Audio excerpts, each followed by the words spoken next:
A paz de Jesus e o amor de Maria esteja em vossos corações, da qual foste chamados a ser um povo com sua graça e paz, da parte de nosso Senhor e Salvador Jesus Cristo. Salve Maria Imaculada, sempre veres. Meu querido Simão, minha querida Simão, estamos aqui para mais um vídeo da série Couro pelo Sovaco. E hoje nós vamos trazer algumas adulterações dentro da Bíblia Sagrada. Você já está vendo aqui, né? Você já está vendo aí, meus irmãos. Vamos trazer, né? Ficamos muito alegres aí que vemos muitos canais grandes aqui no YouTube nos copiando, né? Nos copiando. Nós fomos o primeiro, esse canal aqui foi o primeiro a trazer séries de adulterações dentro da Bíblia Sagrada. Nenhum outro canal aqui se encontra.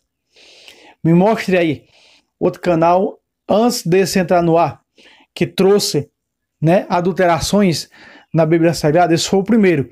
E eu fico muito alegre, né, em saber que grandes canais estão nos copiando, trazendo aí também adulterações, né? Estão trazendo também adulterações, mostrando os erros da Bíblia protestante. Quem primeiro trouxe as adulterações, aliás, eu fui o segundo. Quem primeiro trouxe foi o ex-pastor de Natal, Paulo Leitão, um dos meus professores de Bíblia. Ele foi quem trouxe.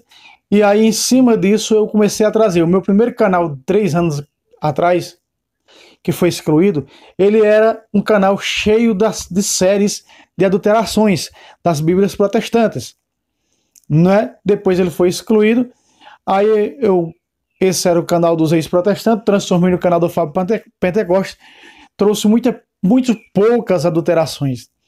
Mas a gente vai trazer vários vídeos de adulterações. Segundo um exegeta, existe mais de 1.500 versículos adulterados pelos protestantes dentro do livro deles. Muito bem.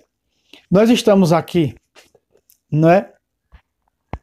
Eu confesso para vocês que antigamente era um bom de adulterações. Não é? Hoje estou um pouco mais fraco na questão de adulterações. Mas nós vamos pegar aqui hoje 4 versos adulterados para vocês verem, né, as adulterações descabidas para matar a catolicidade, para matar o que ensina a Igreja de Cristo. Nós sabemos dentro das Sagradas Escrituras, vamos ao verso primeiro, para dizer da Sagrada Escritura. Também Isabel, tua parenta, até ela concebeu um filho na sua velhice, e já está no 6º mês, aquela que é tida por estéril. Veja só, meus irmãos. Aqui na Bíblia protestante, numa das traduções protestantes, as duas protestantes que eu tenho aqui, né, revista e atualizada e linguagem de hoje, está parenta. Mas outras versões protestantes, como revista corrigida e outras traduções protestantes, eles adulteraram. Veja aí, vamos outra vez, versículo 36, vamos comigo. Também Isabel, tua parenta, veja, aqui está a parenta. O exegeta que me passou isso, ele conhece o grego, o original, e ele mostrou que no original está parenta. Você sabe que no tempo de Jesus não existia o termo tio e primo. Não existia o termo no judaísmo, no tempo de Cristo, primo ou tio. Você vê Alfeu Cleófas. Alfeu Cleófas era irmão biológico de São José. Irmão biológico de São José. Tio de Jesus. Em nenhum canto na Bíblia aparece tio. Por isso que Marcos escreve, não é ele o carpinteiro, o filho no singular, o filho de Maria. Por que ele não escreveu um dos filhos de Maria? Não escreveu o filho de Maria. Não são seus irmãos. Fosse hoje teria escrito, não são seus primos. Porque não existia, meus irmãos, na época de Jesus, no hebraico, no aramaico, no judaísmo, na cultura judia o termo primo ou tio. Se usava parente, como você está vendo aí, parenta, ou irmãos. Todavia, não designa irmão biológico, irmão de sangue. Isabel era quem? Uma prima da Virgem Maria. Mas no momento que os protex aqui adulteraram parenta para prima, eles adulteraram no intuito de dizer que aqueles homens eram irmão biológico de Jesus, quando Marcos narra isso. Eles mudaram nessa intenção. A má intenção protestante foi essa, de acusar os católicos. Olha, existe primo na Bíblia. Por isso que ele não usou o termo primo ali, que poderia ter usado, mas usou o termo irmão. Irmãos. Meus irmãos, a malícia protestante não tem tamanho. Você está vendo comigo, eles adulteraram. Estou aqui, ó, com os textos, todos eles em mão, que eu peguei com um apologeta. E segundo essa apologeta, não tendo esses termos, esses dois termos, tio e primos, na época de Jesus, os protestantes defasam as suas doutrinas, corrompem as escrituras, corrompem os escritos, todos eles, do pé à cabeça, todos os protex, todos, sem exceção de ninguém. Então veja aqui, aparece o quê? Também Isabel, tua parenta. Eles colocaram, também Isabel, tua prima. Tá o termo prima. Para dizer, olha, existia. Se aqueles irmãos fossem primos de Jesus como os católicos, então estava lá o termo primo, não irmãos. Eu já trouxe aqui várias vezes, né? 1 Coríntios 15, 6. Depois que ele ressuscitou, apareceu a mais de 500 irmãos. Eles tiraram ali o termo irmãos e colocaram seguidores na linguagem de hoje, protestante.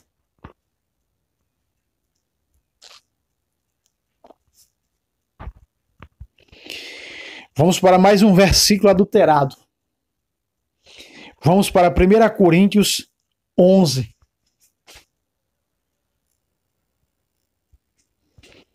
1 Coríntios 11. 1 Coríntios 11, 24. São Paulo está dando do mesmo jeito que o Senhor fez, né, em Lucas 22, 19, 26 em diante de São Mateus, do mesmo jeito. Então Lucas está escrevendo no seu evangelho que Marcos pregou. E aqui está o escritor da carta aos Coríntios escrevendo o que São Paulo está ditando à igreja de Coríntios. Vejam só. Depois de ter dado graças, partiu e disse: isto é o meu corpo, que é entregue por vós. Do mesmo jeito que São Lucas escreve, porque Lucas escreveu o seu evangelho ouvindo Paulo pregar. Paulo disse: o que eu recebi do Senhor vos transmiti. Paulo viu o Senhor fisicamente e está dizendo que recebeu do Senhor. Não. Ele recebeu a instrução dos outros discípulos. Ele foi doutrinado por Barnabé, por Ananias. Não é? Então vejam, meus irmãos. O que eu recebi do Senhor, isso é o quê? Tradição. Então Lucas escreve 100% por tradição o seu evangelho. Se você pegar o evangelho de Marcos e pegar o de Mateus, não está desse jeito que São Paulo fala, mas se você pegar o de Lucas, na instituição eucarística, em Lucas 22, 19 e 20, está desse mesmo jeito aqui, porque ele escreveu ouvindo Paulo pregar. 100% um evangelho, todos os evangelhos foram escritos por tradição, mas Lucas e Marcos escreveu seu evangelho ouvindo Pedro pregar. E Lucas ouvindo Paulo pregar. Só que aqui existe uma adulteração na Bíblia protestante grande, meus irmãos. Aqui, quando Jesus ordena, do mesmo jeito está em Lucas 22, 19, depois de tomando o pão, depois de ter dado graças, partiu e deu os discípulos dizendo: tomai e comei. Isto é o meu corpo que será entregue por vós. Eles adulteraram. Aí está todas adulteradas. Em Lucas 22:19, todas elas estão adulteradas. Porque a questão de que será entregue por vós, que é, isto é meu corpo, veja aí, que é entregue por vós. Eles adulteraram lá. Eles tiraram entregue por vós. E tem algumas católicas também, que seguem a mesma linha protestante. Presta atenção. Os protestantes adulteraram esse versículo em Lucas 22:19. Que, isso eu ensinei aos meus alunos no curso bíblico, que é entregue por vós. Então Jesus está ordenando à igreja que a igreja vai continuar entregando esse corpo. Faz 2000 anos que a igreja entrega carne e sangue de Cristo. Mas para matar isso, para dizer que aquilo só foi ali e dali morreu, eles adulteraram lá e adulteraram aqui. Sabe como é que eles adulteraram aqui esse versículo? Eles tiraram o termo entregue por vós, entregue. Sabe como foi que eles colocaram no livro deles? Que é partido por vós. Olha, meus irmãos, o tamanho da adulteração que eles fizeram. Que é partido por vós. Ou seja, vocês vão partir o pão. Veja o tamanho da adulteração que eles fizeram aqui. O nosso irmão Luiz Henrique sempre traz boas, né? Aquela trem adulterada. Eu com essa Bíblia do irmão Luiz em minha mão. É adulterada essa daí. As que eu tenho aqui são poucas adulteradas, né? Eu comprei uma Bíblia protestante pela internet que era bem adulterada, mas só que não veio essa Bíblia. Era corrigida e atualizada, duas juntas. Aí chegou aqui apenas revista atualizada. Essa tem poucas adulterações, mas a corrigida, atualizada, essa aí tem adulteração até uma zona. Então nós estamos vendo aqui que os protestantes adulteraram em Lucas 22, nesse mesmo texto aqui, que fala da Eucaristia, eles adulteraram. Lá eles não adulteraram, eles raparam fora o versículo, que será entregue por vós. Tiraram fora. Tiraram fora e disseram e colocaram: fazer isto em memória de mim. Isto é meu corpo. Fazer isto em memória de mim. Ou seja, em vez de ser isto é meu corpo, que será entregue por vós, lá em Lucas, na protestante, está dito, repito, isto é o meu corpo. Fazer isto em memória de mim. Fazei, como fazei só uma vez ali, aquela vez ali. Né? Tirando o termo que será entregue por vós. Quer dizer que será entregue por vós, quer dizer que vocês vão continuar entregando, que a igreja vai continuar entregando. Isso é uma ordem de Jesus. Vocês estão vendo, meus irmãos? Se você tem uma Bíblia em casa apenas com 66 livros, você está com uma Bíblia adulterada, satânica e diabólica. Você precisa adquirir a Bíblia com 73 livros. Sendo que no Antigo Testamento tem 46 livros. A adulterada tem 39 no Antigo Testamento. A adulterada. Depois, dentro desse quadro, eu vou trazer e eu vou mostrar para vocês que até o Antigo Testamento foi a Igreja Católica que fez. E os protestantes dizem: graças aos judeus temos hoje a Sagrada Escritura. Eu vou trazer um vídeo mostrando onde São Paulo diz que os judeus adulteram o Antigo Testamento. Vou trazer couro pelo sovaco. Muito bem. Veja só. Então aqui eles adulteraram esse texto de Coríntios. 1 Coríntios 11, 24. E até o versículo 23, meus irmãos, está adulterado. Veja só. Aqui esses versículos estão todos eles adulterados. Eu recebi do Senhor o que vos transmiti. Na protestante não está assim. Esse versículo. Protestante não está assim. Tem uma Bíblia protestante que diz: eu transmiti do Senhor.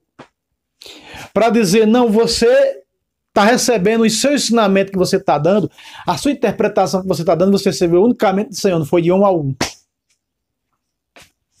Olha, meus irmãos, que adulterações que fizeram nesse texto principalmente os textos que falam da Eucaristia. Estão todos eles adulterados. Esse está adulterado, do mesmo modo, depois de cear, havendo ceado, tomou também o cálice, dizendo: isto é, este cálice é a nova aliança no meu sangue. Eles dizem, a linguagem de hoje aqui, protestante, diz o seguinte, diz assim: este cálice é a aliança feita por Deus ao seu povo. Aqui diz, o cálice, este cálice é a nova aliança no meu sangue. Todas as vezes que bebeis, fazei em memória de mim.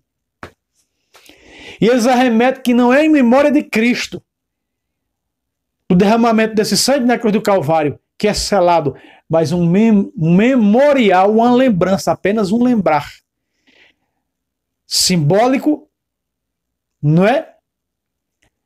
Da aliança que Deus fez com seu povo no Monte Sinai. Aliança que não era aqui. Jesus está referindo-se ao que? O seu sangue. Aquela era o quê? No sangue de animais, imperfeita, diz o escritor da Epístola aos Hebreus. Imperfeita. A aliança do sangue de animais, de touro, de bode, de carneiro, ela foi imperfeita. Porque se ela fosse perfeita, não tinha necessidade de haver uma segunda. Diz ali, né, nos primeiros capítulos da Epístola aos Hebreus. Vamos para mais um verso adulterado? E esse é que está adulterado. Esse é que está adulterado. Vamos lá. Vamos para Isaías.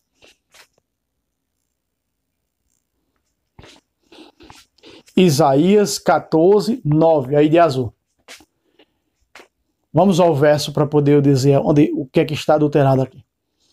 Debaixo da terra se agita a morada dos mortos. Debaixo da terra se agita a morada dos mortos. No tempo de Isaías, era tido isso aqui como um lugar comum, aonde estavam. Por quê? Porque ninguém entrava, Deus jurou, ninguém entrará no meu descanso. Ninguém entrará na eternidade. Então a eternidade estava fechada antes de Cristo. Isso aqui é o quê? Isso aqui é um escrito de 750 anos antes de Cristo. Antes da vinda de Jesus. Debaixo da terra se agita a morada dos mortos, para receber-te a tua chegada. Desperta em tua honra as sombras dos grandes, e todos os senhores da terra. E levantam-se de seus tronos todos os reis das nações. Meus irmãos, isso aqui é uma prefiguração, é uma profecia que se cumpre quando São Pedro diz que Jesus, não é, desceu ao cárcere, desceu à prisão, à mansão dos mortos, para pregar o evangelho também aos mortos. Só que aqui mostra que os mortos têm consciência. Então, para tirar e para dizer que os mortos não têm consciência, debaixo da terra se agita debaixo da terra se agita a morada dos mortos. Veja, se movimenta a morada dos mortos. Então, quer dizer, para dizer que os mortos têm consciência, nós já trazemos isso. A doutrina da igreja é clara na Sagrada Escritura. Os mortos têm consciência, sim. Eles substituíram por inferno. O inferno recebe tua chegada. O inferno se prepara para a tua chegada. Aqui está dizendo debaixo da terra, meus irmãos. O inferno não fica debaixo da terra que nem os protestantes dizem, não.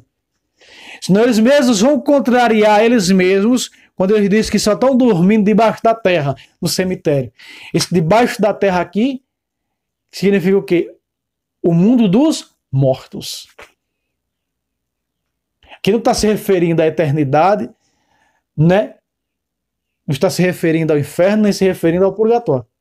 Está se referindo ao mundo dos mortos. Está se referindo a um todo, a outra vida. Não inclui nenhum em particular, inclui todas. Eternidade, inferno e purgatório. Debaixo da terra se agita a morada dos mortos. Veja, aqui é a prova clássica de que os mortos têm consciência, mas quando eles adulteraram isso aqui para o inferno, restringindo apenas para o inferno, não é? Eles adulteraram todo o versículo para dizer os mortos não têm consciência, mas dormem debaixo da terra. Porque não acreditam em alma. E nós já trouxemos várias vezes nesse apostolado, Apocalipse capítulo 6, versículo 9 e versículo 10. Quando abriu o quinto selo, vi no altar do céu as almas dos santos. Verso 10. E clamavam em alta voz. Até quando, veja, se refere à terra, tu vais demorar em fazer justiça contra aqueles da terra aqui, na terra, veja. Veja que eles têm consciência.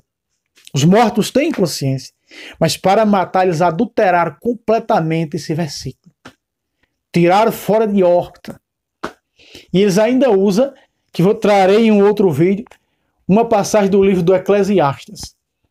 Um livro do Eclesiastes, que o livro do Eclesiastes, ele é um livro que ele não fala em espiritualidade. É um livro literal, um livro que fala apenas do materialismo, o Eclesiastes. Depois eu trarei um vídeo falando sobre o livro do Eclesiastes. É um livro que fala do material, apenas do material. Não é? Então ali está se referindo ao material. E ali eles falam para dizer, principalmente as testemunhas de nada, para dizer que os mortos não valem mais de nada, morreu, acabou. Mas não é assim no Novo Testamento. Nós estamos falando de uma cultura judaica, como aqui uma cultura judaica, que está escrito nesse versículo. Se refere a quem? Aqueles que esperam, aguardam a redenção de Cristo, o Redentor. Então eles têm consciência e sabem que o Cristo virá, também os mortos. Ah, Deus não é Deus de mortos. Quando a Bíblia Sagrada diz que Deus não é Deus de mortos, meus irmãos, mas sim Deus dos vivos, está dizendo que os vivos são aqueles que estão na eternidade. Então Deus é Deus dos que estão na eternidade, não de mortos. Quem são os mortos que a Bíblia fala? Deus não é Deus de mortos, daqueles que estão nas garras do diabo, que ainda não tomaram a decisão em entregarem suas vidas a Cristo. Não está falando em mortos físicos. Fala em mortos espirituais. Exatamente quando Jesus fala na morte espiritual. Jesus considera a morte espiritual que é a condenação da alma. Por exemplo, João 8,51, em verdade, verdade vos digo, se alguém guardar a minha palavra, jamais verá morte. Será que tem alguém aqui nessa terra que guardou a palavra para não morrer fisicamente? Não. Senão os apóstolos estavam todos vivos até hoje. Foi quem mais viveram o que o mestre ensinou. Mas Jesus está falando da alma. A imortalidade da alma. Jesus considera a morte que Jesus fala é a condenação ao inferno. E não é a morte do corpo. A morte do corpo, ele diz, só dorme. Por que dorme? Porque vai despertar no dia do juízo. Né? Vai despertar no dia do juízo. E a morte da alma não. É morte eterna. Vamos para mais um versículo adulterado. Meus irmãos, esse daqui vai dar o que falar. Vamos para o Novo Testamento, 1 de Pedro 5.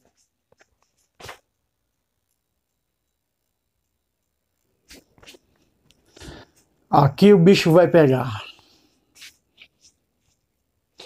Aqui o bicho pega.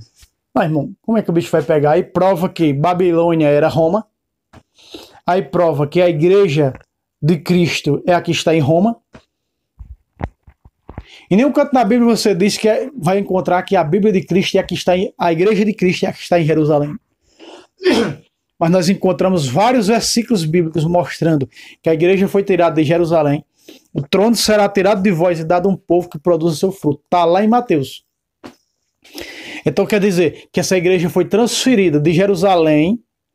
Quando botaram os apóstolos para correr de lá e os cristãos, ela foi estabelecer-se em Roma. Por isso São Paulo diz em Romanos 1, versículo 7, vós que estáis em Roma, queridos e santos de Deus. Veja, está dizendo que os que pertencem à igreja de Roma são os santos.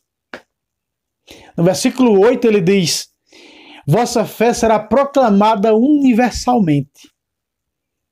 Então está dizendo que a igreja católica é a de Roma, a universal de Cristo. A verdadeira é a que está em Roma.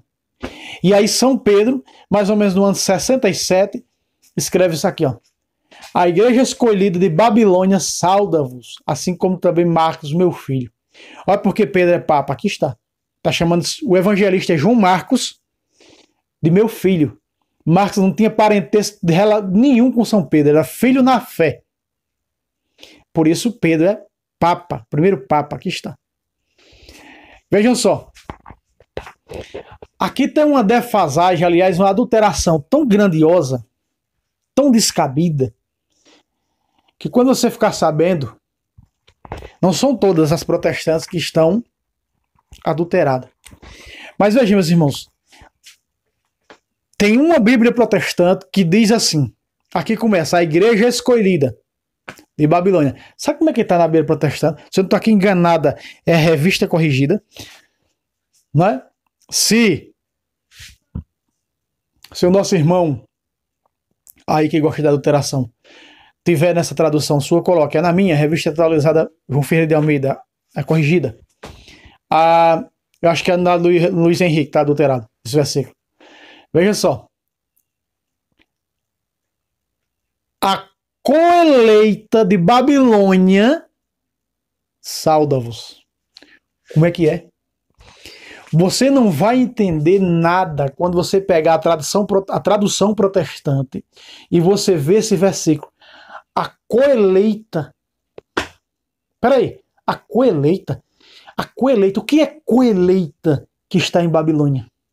Primeiro, não vai entender que Babilônia aqui, protestante é assim, vai entender que é a antiga Babilônia, que hoje é o Iraque, e vai entender que a coeleita, que é isso, coeleita? Que será isso? Não vai entender absolutamente nada. Veja o tamanho da adulteração que fizeram. A igreja escolhida que está em Babilônia, a igreja de Roma, a igreja escolhida de Roma, vos sauda. A coeleita de Babilônia. A coeleita. Ou seja, adulterar o termo igreja para coeleita. Vejam, meus irmãos, o tamanho da adulteração.